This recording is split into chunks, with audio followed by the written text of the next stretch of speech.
Class 9. Now we will start chapter 10, gravitation. Gravitation सबसे पहले हम डिस्कस करेंगे इस चैप्टर में Newton's universal law of gravitation. बेटे न्यूटन्स के तो आपने बहुत सारे पहले भी लॉज रीड किए हैं, Newton first law, Newton second law, Newton third law, आपने यूनिवर्सल, आपने जो previous chapter force and laws of motion में आपने रीड किए हैं, Newton first law, second law, third law related. अब हम करेंगे ग्रेविटेशन से रिलेटेड। इसमें भी न्यूटन ने ही अपना रोल प्ले किया था। तो Newton universal law of gravitation का क्या मीनिंग है, what do you mean by the gravitation. आप अगर कोई भी ऑब्जेक्ट इस यूनिवर्स के अंदर कोई भी ऑब्जेक्ट है, उन दोनों ऑब्जेक्ट, हर ऑब्जेक्ट के बीच में एक फोर्स ऑफ अट्रैक्शन होता है। आप कोई भी ऑब्जेक्ट ले लीजिए, हर किसी, चाहे वो फील नहीं होता, but there is a force of attraction in each and every body. तो न्यूटन ने इसी लॉ को एक्सप्लेन किया है। तो उसने ये बताया कि every object in the universe, इस यूनिवर्स के अंदर हर ऑब्जेक्ट के बीच में एक फोर्स लगता है। लेट्स सपोज करते हैं there are the two objects, object A and object B. Universe में से हमने टू ऑब्जेक्ट्स ली, A object and B object, और ये ऑब्जेक्ट्स लेट्स सपोज करते हैं ये आर डिस्टेंस से सेपरेट हैं। इन दोनों ऑब्जेक्ट के बीच में सेंटर से आर डिस्टेंस से ये दूर हैं। अब लेट्स सपोज करते हैं कि इस ऑब्जेक्ट का मास तो है m1 और इस ऑब्जेक्ट का मास कितना है, m2 है। अब जैसे कि न्यूटन ने बोला कि इस यूनिवर्स के अंदर जो भी ऑब्जेक्ट है, उन दोनों के बीच में, उन हर ऑब्जेक्ट के बीच में कुछ ना कुछ फोर्स है। तो वो फोर्स उसने ये एक्सप्लेन किया कि सबसे पहले उसने बताया कि इन दो ऑब्जेक्ट्स के बीच में जो फोर्स है, that force is directly proportional to the product of their masses, यानी इन्हीं ऑब्जेक्ट्स के मासेस के डायरेक्टली प्रोपोर्शनल होगा। सबसे पहले उसने ये बताया।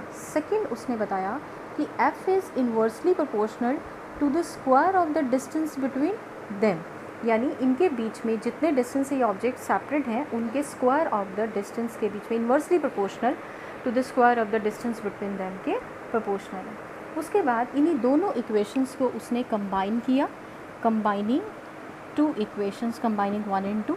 तो उसने बताया कि f जो है वो m1 इंटू m2 के प्रोपोर्शनल है और इन्वर्सली किसके है, r स्क्वायर के इक्वल। तो ऑन कंबाइन करने पर f is m1 m2 upon r square.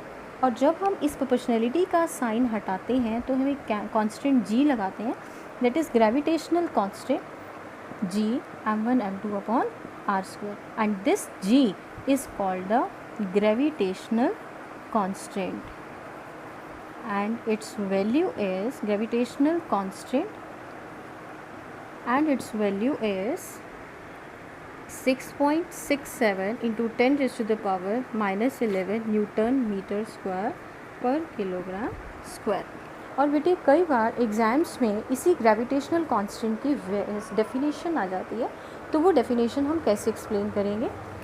C G F is equal to G m1 m2 upon R square होता है। यहाँ से हम g फाइंड आउट करेंगे, g is equal to F R square upon m1 m2 हो गया।